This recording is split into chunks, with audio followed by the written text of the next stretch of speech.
we have as well, so they're all in attendance. It's a testament to really the commitment from everybody, every part of my team. But before I do that, if you'll indulge me for just a minute, I was made aware just recently about a constituent from Patty Sheehan, Commissioner in District 4. Commissioner Sheehan, a couple of your constituents had come and wanted to talk to some of our firefighters, and they happen to be here today. So if I could, for just a moment, allow Rick and Jennifer Chap to come up and just speak for just a moment before we get started. Please do. Thank you.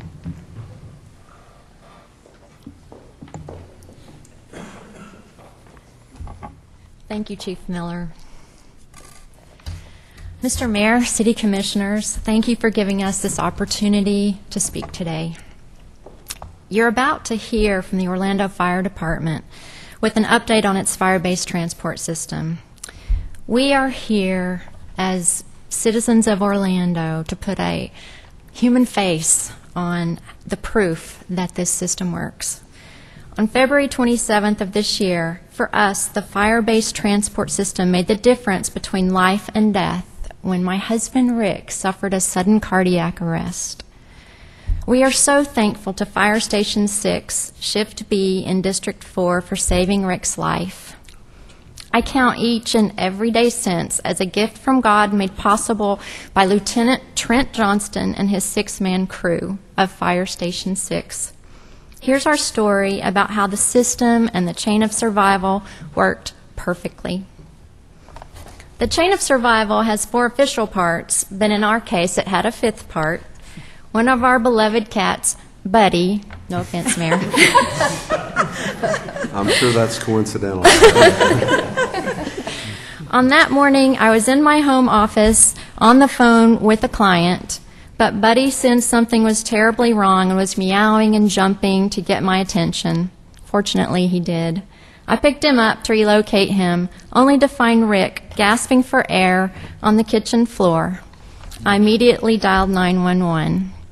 The fire department 911 operator worked quickly to get the facts and get help on the way. But to my horror, within a matter of seconds, Rick was in full cardiac arrest and took his last breath in my arms. I knew I needed to do CPR immediately. The 911 operator calmly told me exactly what to do. It had been more than 20 years since my CPR class taught by an Orlando Fire Department fireman. But I knew the new protocol was chest compressions only to the beat of Staying Alive. It was surreal to have that Bee Gees song in my head while my husband lay there lifelessly. I just hoped I was doing it hard enough. I would later learn that I broke a few ribs, so I guess I did. I counted out loud, but lost count north of 300. I was at the brink of exhaustion when EMS arrived. I'll never forget how OFD entered our home with such noble purpose. They sprang into action, working in perfect harmony. I watched in a faraway dream state while they carefully placed their leads and shouted that word that I had heard only on TV, clear.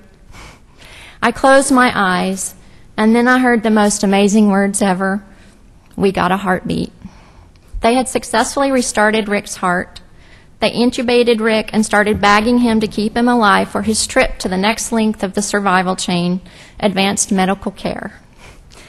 The ambulance left quickly, and a couple of firemen stayed to clean up. They were so very kind to me. I don't remember much as I was in complete shock, as you might imagine, but I do remember that Lieutenant Johnston took me gently by the shoulders, looked me in the eyes with his own kind eyes, and said, "We got his heart started, and that is huge." That gave me such hope. At ORMC, Rick got incredible advanced care, and I got such comfort from the hospital staff, the hospital clergy, family, neighbors, and friends. Rick was put into a medically induced coma and placed in hypothermia to protect his vital organs. He was cared for by amazing doctors and nurses in ICU. On day 3, they slowly warmed him up, and on day 4, he was awake and extubated, and I got my first kiss. My Rick was in there. On day 5, his cardiologist put in a stent as his LAD was 95% blocked, and on day 11, Rick came home. He survived the Widowmaker. When this happened, I had no idea that Rick had less than a 5% chance of surviving an out-of-hospital cardiac arrest. But he not only survived, he suffered no brain damage and no heart muscle damage. So we've been told that puts him in about the 1% or less. I guess that is why his nurses nicknamed him Miracle Man. And this miracle happened because of the incredible speed and continuity of care provided by the Orlando Fire Department, its 911 service, and its fire-based transport system that was there when literally seconds mattered. The chain of survival worked perfectly, and each and every member of the Orlando Fire Department is my hero. Thank you for saving my Rick. And Rick wants to say a few words. Hello, Mayor, Commissioners. I have no memory of the events on February 27th until sometime later when they wheeled me out of ICU to a step-down heart unit. That was probably 4 or 5 days later. But I am glad that I don't remember, because what I've heard, it's not worth remembering. Jennifer says that she can remember all those terrifying days for both of us. But as you can see, I'm doing great. I'm working hard in the cardiac rehab. I quit smoking. I'm eating heart healthy and exercising at least 5 times a week.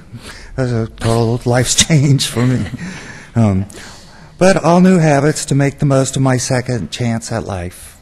And hope to continue to share our story as CPR advocates and instructors one day. But in May, we got a chance to thank the members of Fire Station 6 who responded to us in our time of need. It was a really healing moment for both of us. Oh, yeah, she has a picture of a... Hey, Ed, can you help them put it up on the screen, maybe?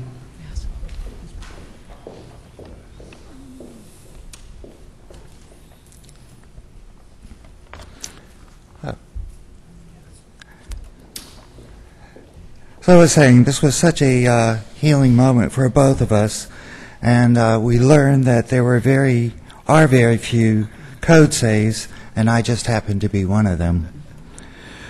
We are forever grateful to the men and women of Orlando Fire Department who do amazing things, put their lives on the line, and give of themselves every day. Their level of training is unsurpassed, and no one has more heart than these guys. And because of their speed, their skill, and their seamless continuity of care, Jennifer and I celebrated 20 years of marriage on Saturday. All right. So from the bottom of our hearts, we thank Orlando Fire Department for giving us the chance to make many, many more memories together.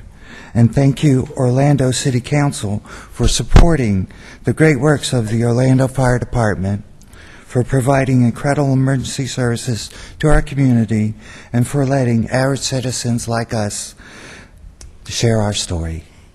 So thank you very much. Rick and Jennifer, thank you for coming and sharing your experience with us.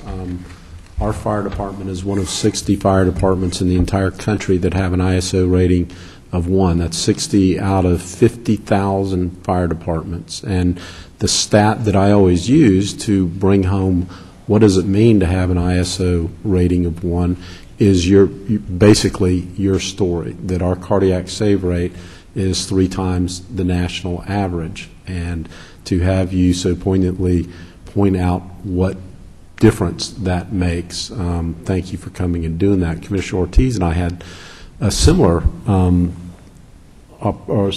experience. We were out talking, and I gave that stat at the El Dorado Apartments, and a gentleman stood up and said, yes, I was saved. I had a heart attack, I think it was like 2 months ago. It was very recent, and had a very similar experience, and OFD was able to save him as well. And lots of other folks. And I am so glad that you have stopped smoking. I don't know if you were here at the beginning of the meeting when the city received a fitness award. Yes, we were here. Certainly, let's see, you guys live where? 530 Southampton. Okay, in District well, we 4. have nice fitness facilities at all of our community centers, and we're relatively cheap, and the Y is not too far from We you are either. members. We're members of that. Okay. Thank great. you so very Thank you much. for coming today.